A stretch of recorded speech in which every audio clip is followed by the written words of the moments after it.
Good morning. Good morning sir. లోపలికి రండి.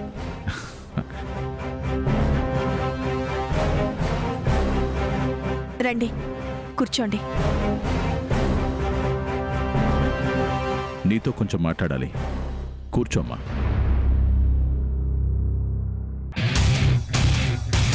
నేను చెప్పేది నీకు తప్పనిపించొచ్చు, కానీ మీ మంచి కోసమే చెప్తున్నాను. అర్థం చేసుకోమ్మా. అసలే కూతురు పోయిందని పుట్టెడు దుఃఖంతో ఉన్నావు. నీ లోటును నేను తీర్చలేను, కానీ జరిగిన అన్యాయానికి మాత్రం న్యాయం జరగాలి. దానికి నేనండగా ఉంటాను. నీ కూతురు చనిపోయిన విషయంలో విలువైన సాక్ష్యం నీ భర్త దగ్గరుందట. వాసుదేవ్ గారిని ఎదిరించిన వ్యక్తుల గురించి నీకు తెలియదమ్మా. వాళ్ళు చాలా పెద్దవాళ్ళు. ఈరోజు మీ భార్యాభర్తలు దూరంగా ఉన్నారు. రేపు కలవచ్చు. మీరు కలవాలనే నా కోరిక కూడా. నీ భర్త నీ మీద కోపం చూపిస్తే నువ్వు భరిస్తావు. నా మీద కోపం చూపిస్తే నేను అర్థం చేసుకుంటాను. కానీ ఆయన కోపం చూపించేది ఉమాదేవి మీద, మేయర్ ఉమాదేవి మీద. వాళ్ళు సంఘంలో పలుకుబడి, హోదా, డబ్బు అన్నీ ఉన్నవాళ్ళు. తప్పు చేసినా తప్పించుకుని తిరగడానికి 100 మార్గాలుంటాయి. ఏమైనా చేయగలరు. వాసుదేవ్ గారు చట్టాన్ని కాదని వాళ్ళని గెలవడం చాలా కష్టం. అదే సాక్ష్యం సిన్సియర్ పోలీస్ ఆఫీసర్ అయిన నాలాంటి వాళ్ళకి అందజేస్తే ఎదుటి వాళ్ళు ఎవరైనా సరే శిక్షిస్తాను.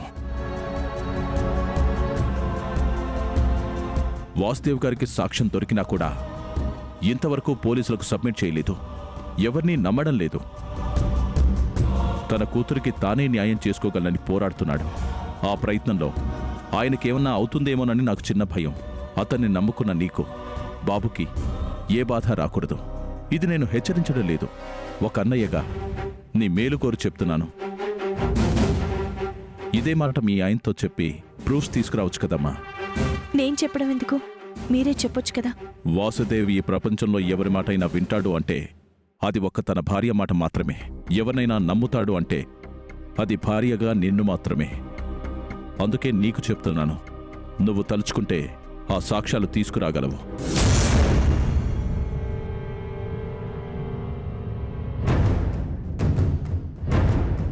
ఆ సాక్ష్యం తీసుకొస్తే ఓ అన్నయ్యగా నేను నీకు సహాయం చేస్తాను. ఒక అన్నయ్యగా నీ మేలు కోరి చొరవ తీసుకుంటున్నాను. వెళ్ళొస్తానమ్మా.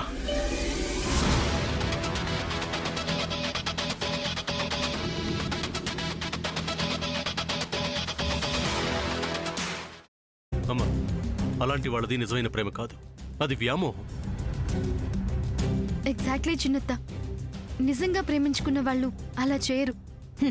ఎంత మనసు విరిగిపోతే కన్న కూతుర్ని పట్టుకొని మా దృష్టిలో చచ్చిపోయా ఉంటుందా తల్లి?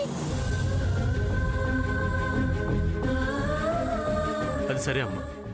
తన కూతురుతో తన మాట అనేటప్పుడు ఆమె మాటల్లో వ్యథ, కళ్ళల్లో బాధ గమనించావమ్మా? పెద్దబాబుకు బర్త్డే విషెస్ చెప్పు కూడా వెళ్ళాం కదా. ఊరికే ఎలా కాలిపోతుంది? మంట పెడితేనో పడితేనో తగలబడుతుంది.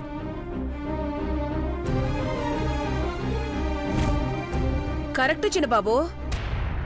నీకొచ్చినట్టే నాకు డౌట్ వచ్చింది. పార్వతే షర్టును తగలబెట్టిందనుకుంటా.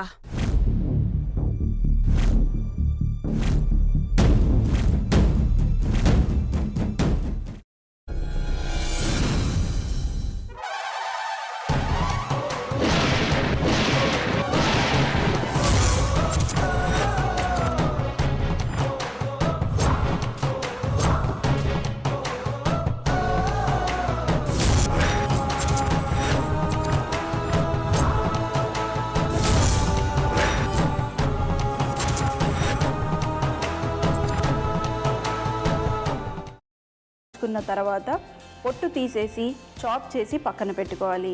ఒక ప్యాన్లో కొద్దిగా నూనె వేడి చేసి అందులో ఆవాలు, మినప్పప్పు, శనగపప్పు, కరివేపాకు, సన్నగా తరిగి పెట్టుకున్న ఉల్లిపాయలు వేసుకుని 1 నిమిషం పాటు వేయించుకోవాలి. ఆ తర్వాత కాల్చి కట్ చేసి పెట్టుకున్న వంకాయని కూడా అందులో వేసుకుని బాగా మిక్స్ చేసి బౌల్లోకి ట్రాన్స్ఫర్ చేసుకుని అందులో తగినంత చిక్కటి పెరుగు లేదా పల్చటి పెరుగు వేసుకుని మిక్స్ చేసి అన్నంతో కానివ్వండి, చపాతీతో కానివ్వండి సర్వ్ చేసినా చాలా బాగుంటుంది.